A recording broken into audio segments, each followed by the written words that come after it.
कि लीक से हटकर चलने वालों की कि लीक से हटकर चलने वालों को मुकाम जरूर मिला करता है। परिवार किसान था, पिता नहीं चाहते थे कि बेटा खेती करे। उन्होंने खेती में ना लगाकर बच्चे को पढ़ाया।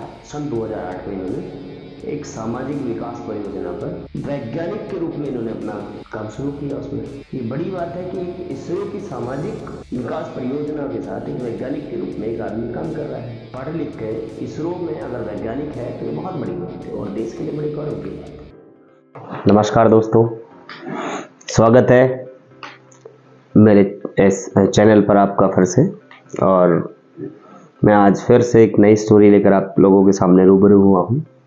तो स्टोरी शुरू करने से पहले मैं बात करता हूँ, एक छोटे से कोटेशन की बात करूँ तो वो कोटेशन यह है कि लीक से हटकर चलने वालों की कि लीक से हटकर चलने वालों को मुकाम जरूर मिला करता है।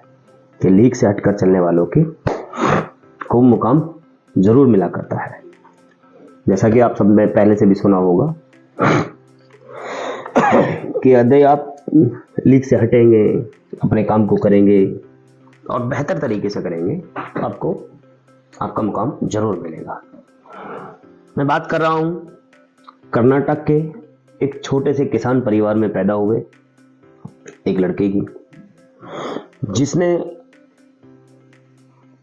पढ़ाई की, बहुत अच्छे से पढ़ाई की। आप बहुत ये देखो कि स्ट्रगल आदमी किस किस तरीके से करता है। परिवार किसान था, पिता नहीं चाहते थे कि बेटा खेती करे।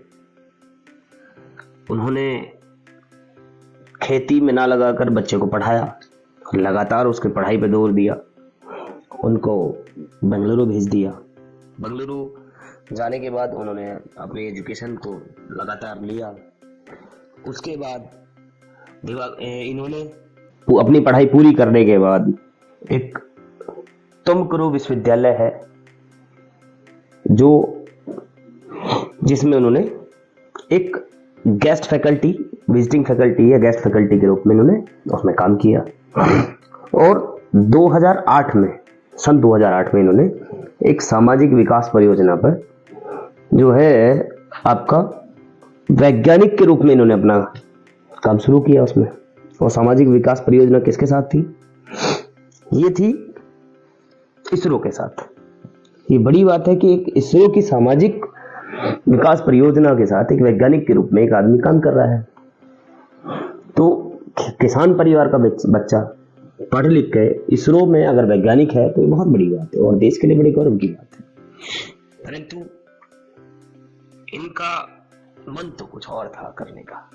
वो ये सब चीजें बड़ी होती हैं कि इनके फादर साहब को पैरालाइज्ड हुआ, जिसकी वजह से इन्होंने अपने परिवार को अपनी नौकरी से इस्तीफा दिया और ये वापस अपने गांव आ गए। गांव आए तो ये 2009 की बात है। तो परिवार से बातें मिली, ससुराल वालों से बड़ा इनके फैसले का विरोध किया कि आप इतनी अच्छी नौकरी, इतना शहर की ऐसी नौकरी छोड़ के आए हो।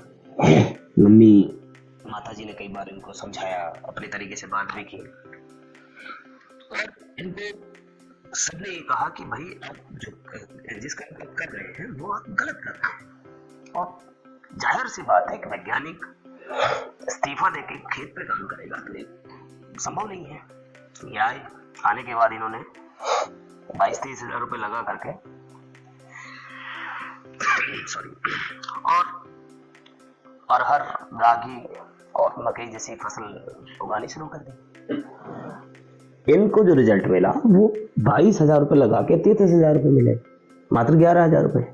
वो एक वैज्ञानिक की जॉब के हिसाब से बहुत छोटी रकम थी। वैज्ञानिक काम भी करता है, देश के काम आता है, साथ में पैसा भी अच्छा मिलता है उसको। तो मैं नाम बता दे रहा हूँ इनका। जब इनकी स्ट्रगल की बात चल रही तो मैं इनका नाम बता देता हूँ आपको। ये कर्नाटक के रहने वाले श्री दिवाकर चिनप्पा जी की बात मैं कर रहा हूँ। दिवाकर चिनप्पा जी इसरो में वैज्ञानिक रहे और वैज्ञानिक के साथ बाद में ये मतलब अब खेती में आ रहे हैं और वो भी 10-11 हजार रुपए एक फसल से कमा रहे हैं। एक फसल चक्र पूरा करने के बाद में क्या हाथ में लगा? 10-11 हजार रुपए इनकी खुद की मेहनत थी। इस बात को लेकर के परिवार में नाराजगी भी हुई। माताजी ने काफी समझाया, ससुराल वालों ने समझाया, बड़ी दिक्कतें आई। लेकिन इन्होंने सोचा कि नहीं, मैं कुछ अलग ही करूंगा। और ये अलग करने की जो प्रेरणा मिली वो कहां से मिली?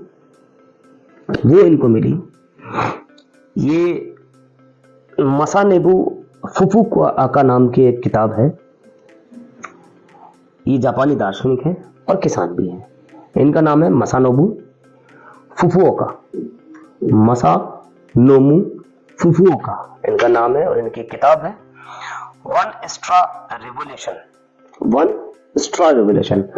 अब आप इसका मतलब ही समझिए कि एक जो लिक्विड को नारियल पानी पीने के लिए या इस तरीके की कोई चीज को पीने के लिए, कोक पीने के लिए, थम्स अप पीने के लिए जिस तरह स्ट्रॉ का इस्तेमाल किया जाता है, तो वो उस स्ट्रॉ को लेकर के, मतलब उसको आधार बना करके उनकी एक बुक थी, मसानोबु फुकुओका, उनकी बुक थी।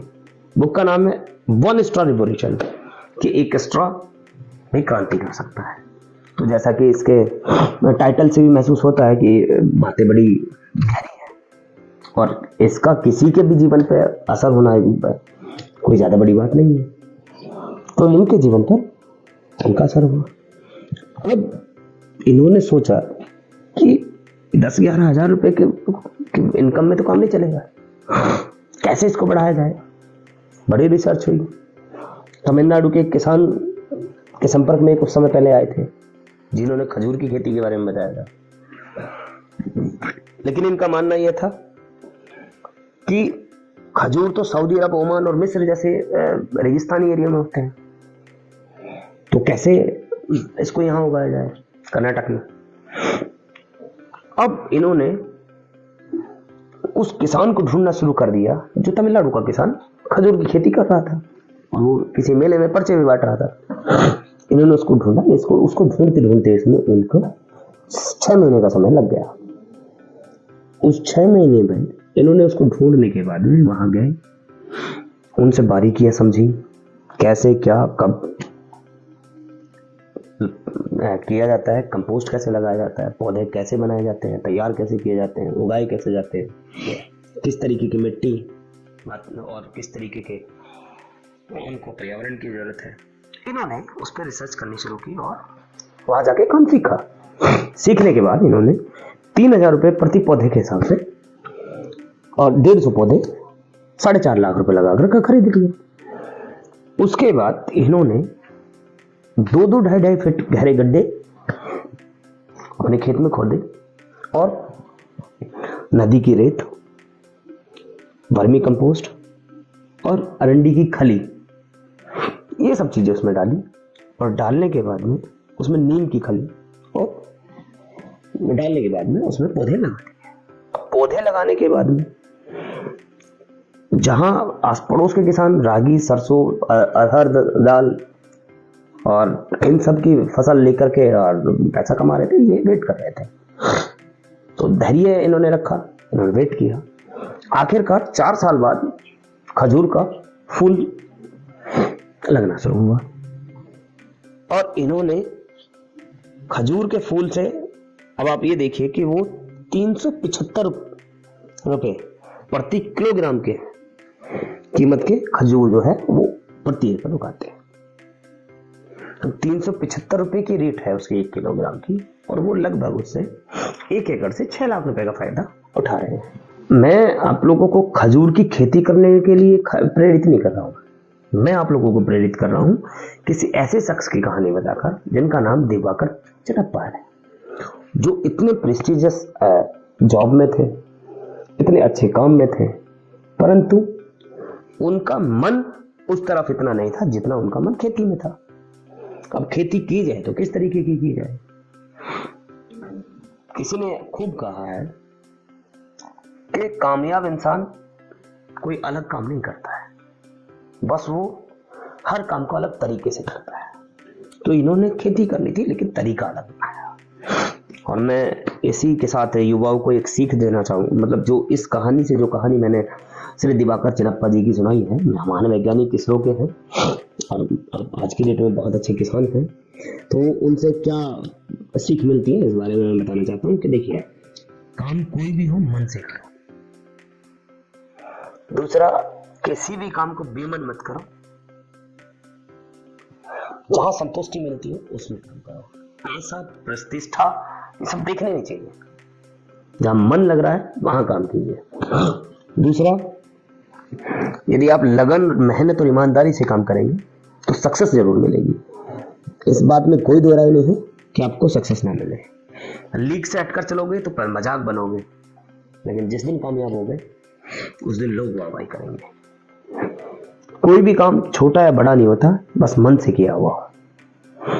और मेहनत के साथ साथ आपको धैर्य और लगन, धैर्य बहुत जरूरी है और निरंतरता बहुत जरूरी है। कंसिस्टेंसी और परसेवरेंस, ये दो शब्द ऐसे हैं कि आप अगर लगे रहेंगे, करते रहेंगे, धैर्य रखेंगे, करते रहेंगे तो सफलता मिल जाएगी। दोस्तों, ये कहानी थी दिवाकर चिरप्पा जी की, जिसका आपको मैंने थोड़ा सा ब्रीफ बताया है। तो मिलते हैं इसके साथ किसी और ऐसी ही मोटिवेशनल स्टोरी के साथ में, या कुछ काम की बात के साथ में। तब तक के लिए जय हिंद, जय भारत।